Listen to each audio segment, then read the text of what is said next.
Vamos a empezar platicando, eso fue lo que vimos en la plática anterior. Ahora vamos a hablar de los tipos de estrés que podemos identificar y vamos a hablar de ellos en general, nos vamos a detener en alguno de repente que vale la pena, pero hay unos tipos por allá que son los que vamos a analizar con mucho detalle, ¿sí?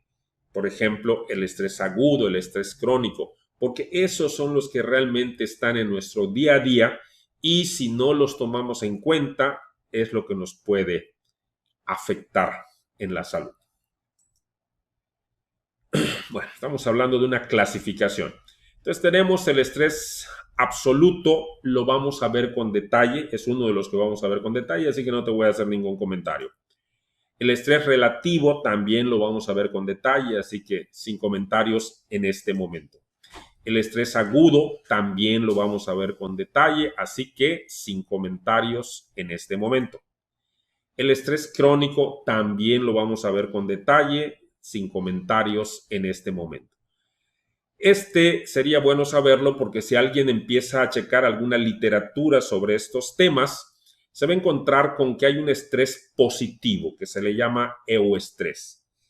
El estrés, como ya les dije, nos hace más fuertes, más inteligentes, menos sensibles al dolor, agudiza nuestros sentidos. Entonces, cierto grado de estrés es necesario para hacer cosas, para lograr cosas, igual que cierto grado de ansiedad.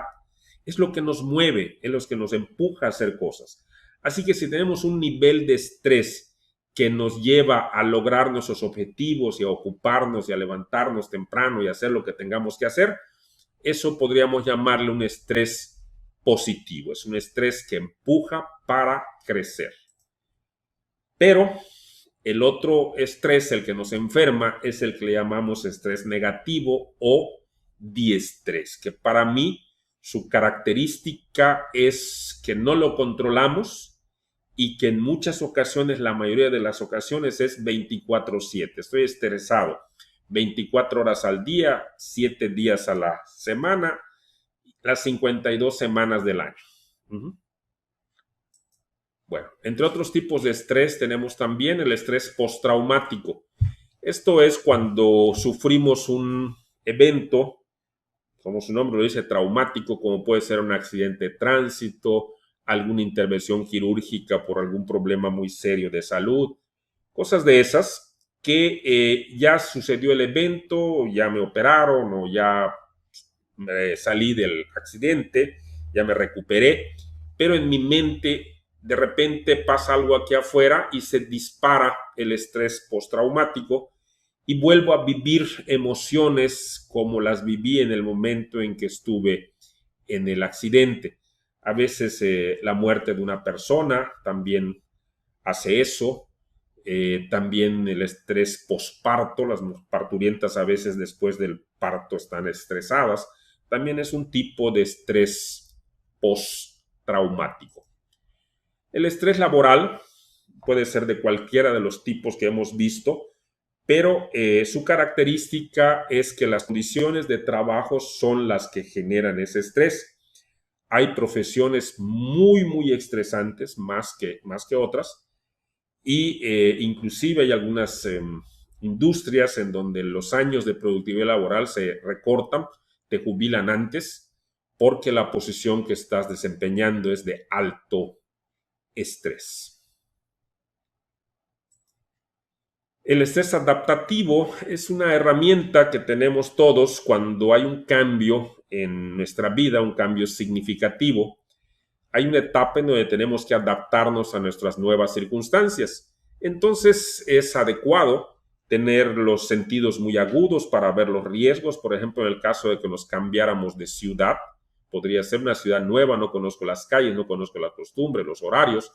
Entonces ando por la calle muy alerta de cualquier cosa que pase, tengo toda la energía disponible para atacar o para huir en un momento dado porque no conozco. También mi inteligencia está muy aguda para encontrar soluciones a los problemas que se me vayan presentando. Entonces estoy estresado y eso está bien mientras me adapto. Ya que me adapto al cambio, ese estrés debe de desaparecer.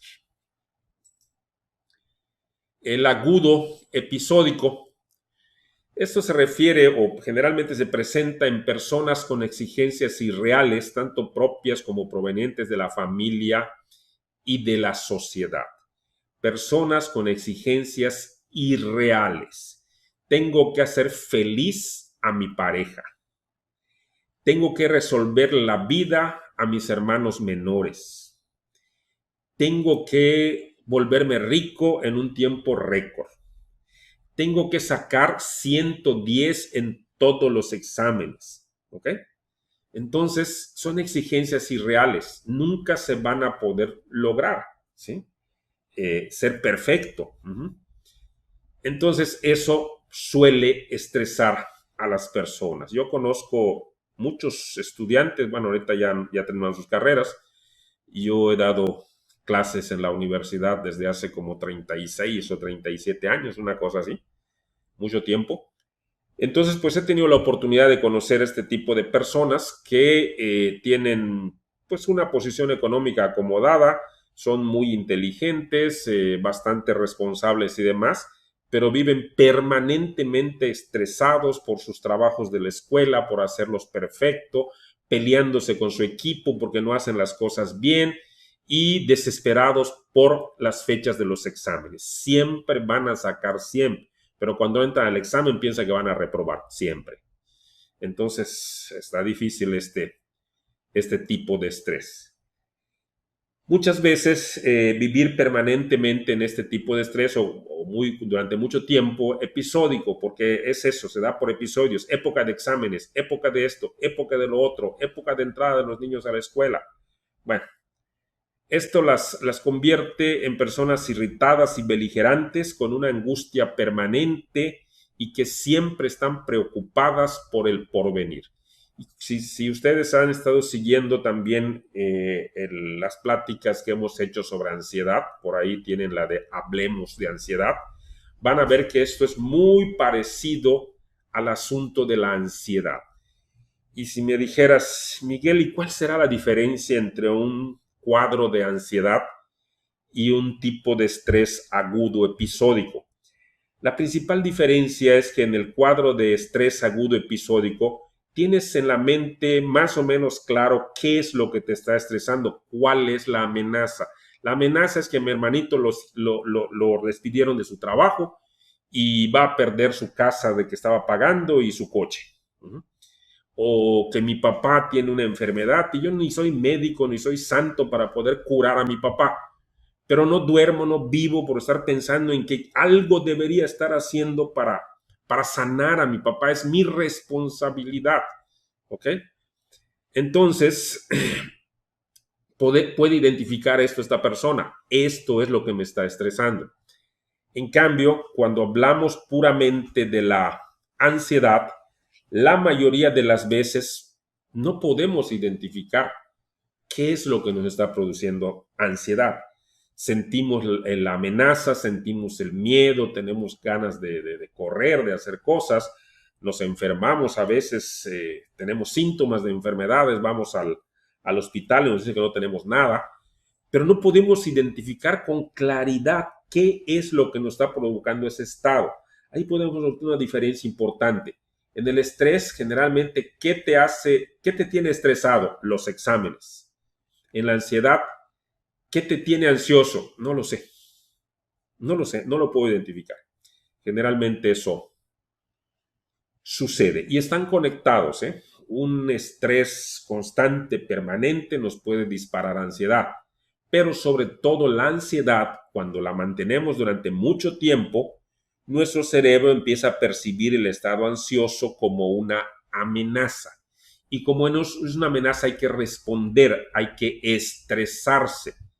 Pero ¿qué vamos a resolver si este asunto es imaginario, es ansiedad? Bueno, pues ahí está el problema. Ok. Esta clase de estrés, el episódico, puede venir de un trauma vivido en la niñez. A veces son padres muy exigentes, a veces son personas, sobre todo a veces los hermanos mayores, que vinieron para cumplir las expectativas de todos los demás.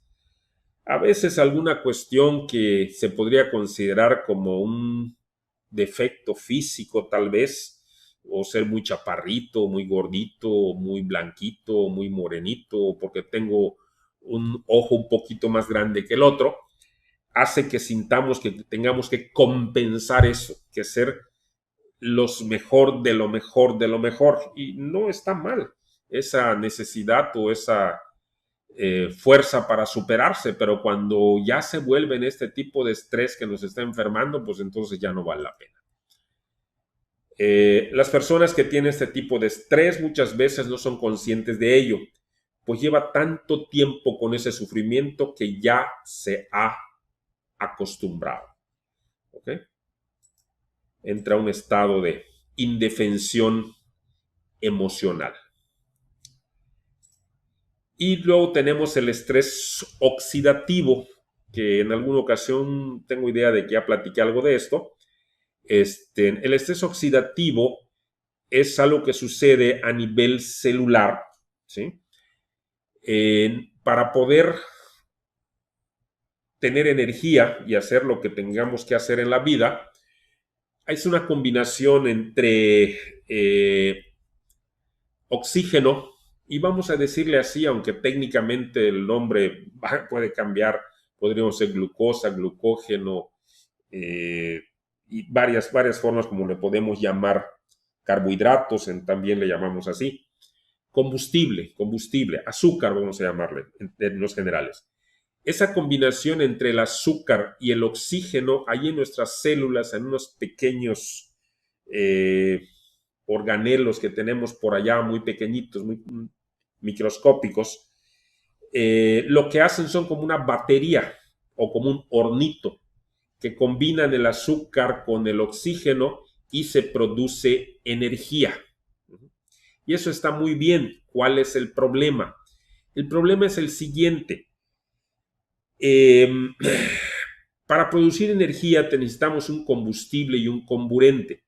En este caso, el combustible es el azúcar en cualquiera de sus presentaciones y el comburente es el oxígeno. Se combinan y se consume el oxígeno. Pero algunas moléculas de oxígeno no se consumen completas, sino simplemente pierden algunos electrones. Cualquier átomo que pierda un electrón va a tratar de recuperarlo como sea y a como dé lugar, jalándolo de otros átomos a su alrededor. De ahí el experimento que alguna vez hicimos en la primaria, de agarrar un peine o algún aparato de plástico, rozarlo contra la tela, si es tela también de tipo plástico mejor, seda, y luego pasarlo sobre nuestro brazo y sentíamos como los vellitos se paran, ¿sí? Como se jalan y sentimos así como un hormigueo, un poquito de piel de gallina, ¿ok? Y tú lo puedes hacer hasta en este momento si quieres, te pones a frotar tus manos un rato y luego las pasas sobre tu brazo y sientes como los vellitos se van a erizar. Esto es porque al rozar tus manos se perdieron electrones en los átomos, ¿ok? Y al pasarlo sobre tu brazo están tratando de jalar electrones y los pelitos se levantan en que los jalan, ¿sí? Bueno, entonces sucede eso y este átomo de oxígeno que ha perdido electrones, ¿ok? Al tratar de recuperarlo empieza como a dar rebotes por todos lados y rompe las células. Las destruye y es causa de muchas de las enfermedades. ¿Okay?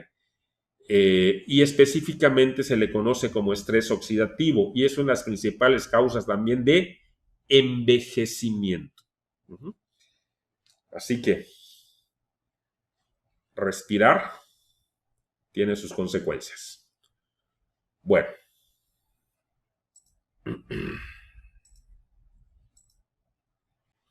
Luego, ¿estrés y ansiedad son lo mismo?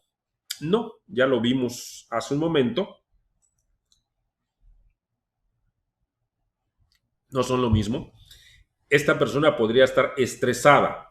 Hay un montón de cosas aquí afuera que le están exigiendo un rendimiento, exigiendo un esfuerzo. Y esta persona puede llegar un momento en que sienta que estas exigencias afuera son más grandes que él, que se le exige, que la vida le exige más de lo que puede dar. Entonces puede estar muy estresado. Pero esta otra persona a lo mejor lo que tiene es ansiedad. No sabe qué cosas hay aquí afuera que le están demandando, que le están exigiendo, que le están pidiendo que dé más de lo que puede dar. Hay algo en su mente se va al futuro y en el futuro empieza a encontrar cosas generalmente imaginarias y entonces empieza a sufrir de ansiedad. Y esa ansiedad en un momento dado, como ya les dije, puede ser percibida como una amenaza. Y entonces su cuerpo empieza a sufrir consecuencias del estrés, porque, repito, la ansiedad se convirtió en una amenaza y el organismo responde como sabe responder ante las amenazas, creando ese estado de estrés, convirtiéndote en un superhombre, en una supermujer para poder solucionar el problema. Lo cual les digo, no está mal. El problema es que cuando es 24/7 ya estamos en un lío. Bien. Ahora sí, vamos a ver estos tipos de estrés que son fundamentales para entender qué nos está pasando y qué podemos hacer. ¿Qué es el estrés absoluto? El estrés absoluto es la respuesta ante una amenaza, a una amenaza ante la cual la mayoría de los seres humanos, por instinto, respondemos de una manera muy parecida. Por ejemplo, cuando hay un temblor, es difícil que haya una persona que en medio del temblor esté muy divertida o no tome ninguna medida o no arranque a correr o ver cómo protegerse en medio de un incendio o ante el ataque de un tiburón, cosas por el estilo. Todos los seres humanos respondemos de una manera parecida ante esa situación, ¿ok? Por eso le llamamos estrés absoluto, porque respondemos de esa manera, pareja, ¿ok? A lo mejor un nombre más adecuado, porque luego con las traducciones surgen cosas medias raras. A lo mejor podríamos llamarle constante. Respondemos de una manera constante, todos, ante la amenaza. Pero también al utilizar la palabra constante parecería que todos los días vamos a estar estresados. No, se refiere a que todos respondemos de una manera similar. Bueno, entonces tenemos el estrés absoluto. Ahí vamos todos, más o menos de la misma forma. Ahora, enfrente del estrés absoluto podríamos poner el estrés relativo. ¿Y qué es el estrés relativo? Es la respuesta a una amenaza ante la cual los seres humanos, por aprendizaje e historia de vida, y luego vamos a ver un poco de eso, respondemos de maneras muy diferentes, ¿sí? Y por eso puse ese ratoncito, no sé si lo alcanzan a ver, allá en la lámina, ¿ok? Donde pues la gente de esta casa, este ratoncito, lo cuida, le da de comer, seguramente le tiene su jaulita y andan como que quieren disfrazarlo de Santa Claus porque es Navidad. O a lo mejor está haciendo el papel de un oso polar en este árbol navideño. ¿Ok? Así responden ante esa situación que para estas personas no es una amenaza, un ratón. ¿Sí? Para otras personas, este ratón puede causar inclusive que se desmayen y arrancar a correr y pegar de gritos y no tocarlo, pero ni por equivocación. ¿Ok? Entonces, ese es el estrés relativo, porque depende de cada persona. El otro es absoluto. Todos respondemos más o menos igual. Entonces, para llegar a esos niveles de estrés ante esta situación, pues es nuestra historia de vida, los aprendizajes que traemos guardados en nuestro cerebro y que utilizamos para vivir nuestra vida. Lo cual pues es una buena noticia porque nosotros podríamos trabajar con nuestro cerebro, entrenar nuestro cerebro, enseñarle a nuestro cerebro para que empiece a reaccionar de una manera distinta ante esta situación. ¿Es posible? Sí es posible, porque es relativo a cada persona, a cada individuo, a cada historia de vida. ¿Ok? Bueno. Luego, ¿qué más tenemos?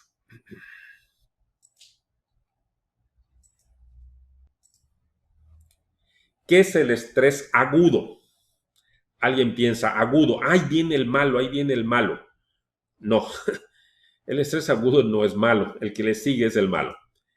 El estrés agudo es, por ejemplo, lo que hace nuestro cuerpo, nuestro cerebro, nuestra mente, cuando está ante una amenaza, tal vez como esta que tenemos acá.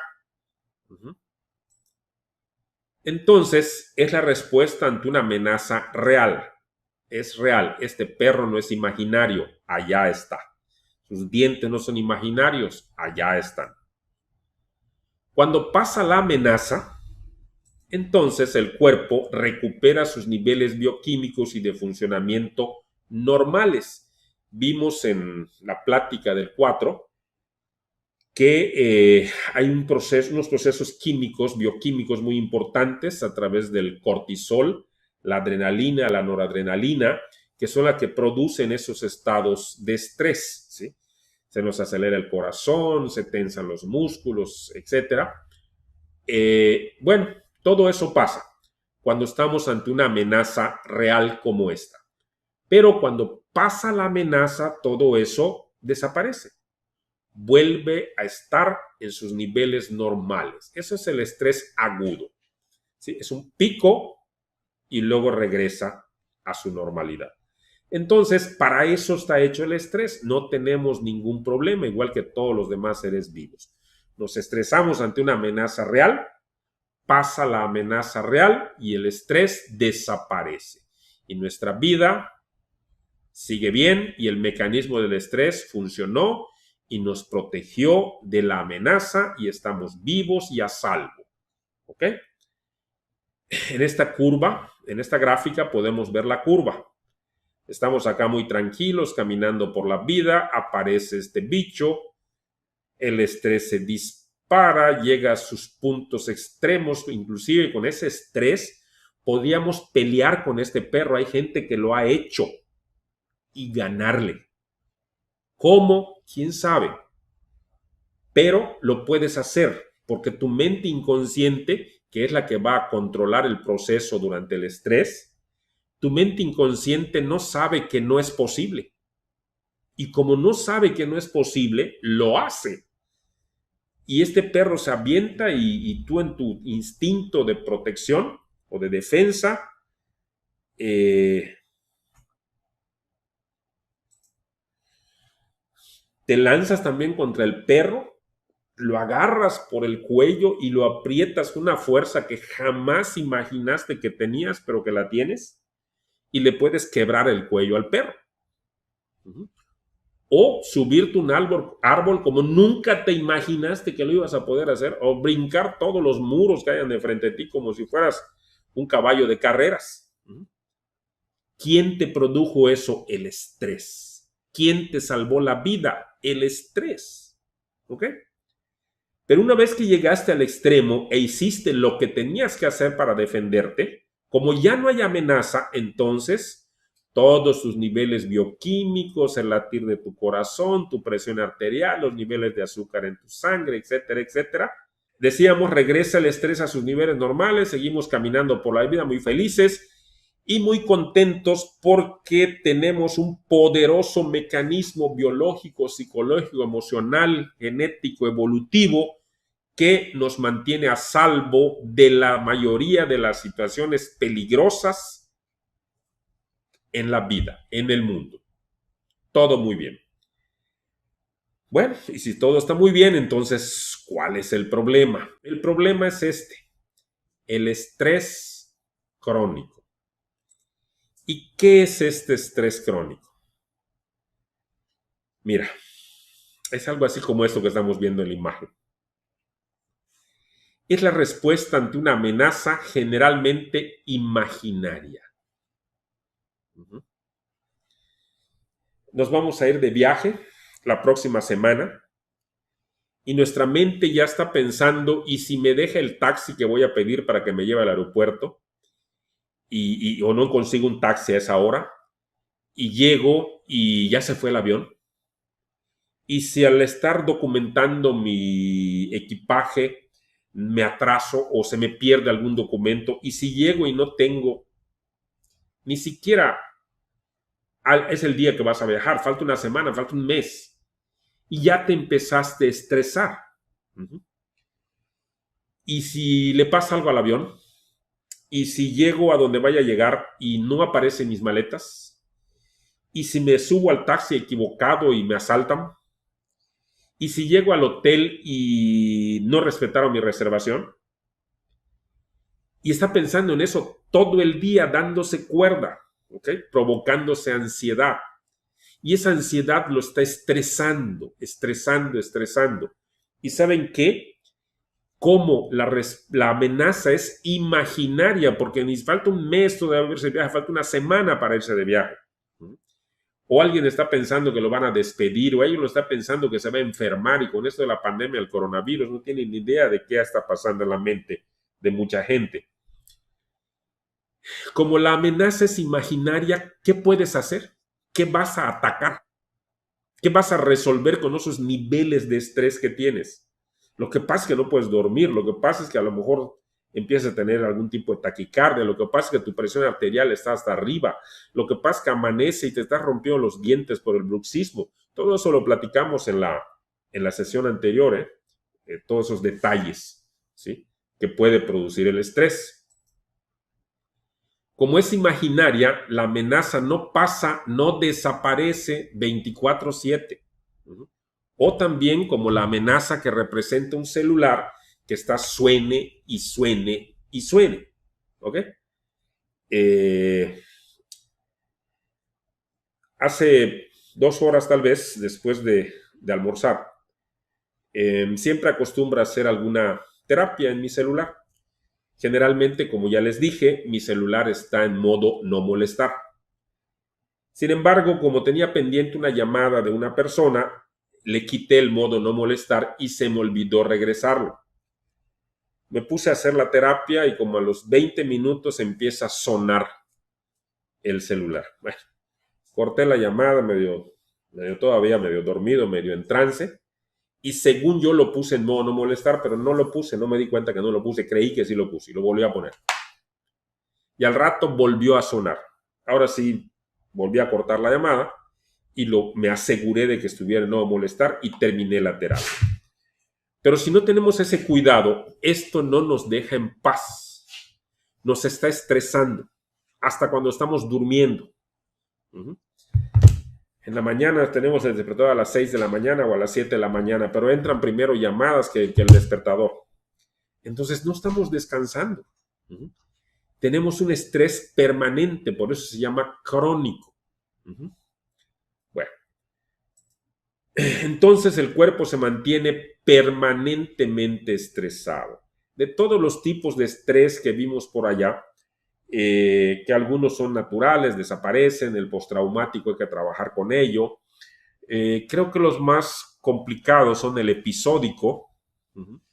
Esa persona que está pensando que tiene que resolver la vida a todo el mundo, que siempre tiene que ser el mejor, que tiene que ser el campeón, que tiene que hacer 110 de calificaciones, que no puede reprobar una materia, que en su trabajo tiene que ser el mejor, que tiene que resolver la vida a su papá, a su mamá, a sus hermanos, a su esposa, a sus hijos, sin darse cuenta que resolver la vida a una persona es lo contrario, es complicarle la vida, es volverla inútil. ¿Sí? Bueno, luego platicamos de eso. Entonces, ese estrés episódico y este estrés crónico es lo que nos va a hacer daño, porque es un estrés que no desaparece. ¿Ok? En el caso del crónico, no desaparece porque la amenaza es imaginaria. Y en el caso del episódico también, ¿sí? Porque yo no tengo la obligación de resolver la vida a mis hermanos, ni a mis hijos, ni a mis amigos, ni a mi pareja, ni a mis padres. Ellos son seres humanos adultos que pueden resolver su propia vida, ayudar, y eso está bien, para eso estamos. Pero no vivir y no dormir porque mis papás ya están ancianos o porque mis papás están enfermos. No tiene caso, no estoy resolviendo nada, solo me estoy enfermando. Y así menos voy a poder ayudar. ¿De acuerdo? Bueno.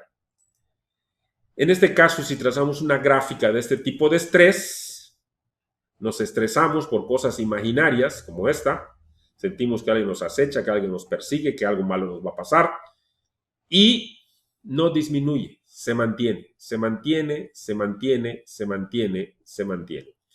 Y si ustedes conectan esto con la clase anterior que dimos o la plática anterior que dimos sobre el estrés y vieron los efectos tan fuertes que puede tener en el cuerpo y en las emociones, entonces imagínense estar estresado permanentemente. Es como vivir en el infierno. Y luego se conecta con la ansiedad. Revuélvelos, ponle 2 aceitunas y tienes un cóctel.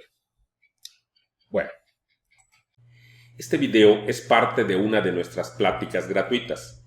Si te gustó, no olvides darle like, compartirlo y dejarnos tu comentario. Si quieres ver la plática completa, podrás encontrarla en la descripción de este video. Recuerda que el cerebro es como un músculo y necesita entrenamiento.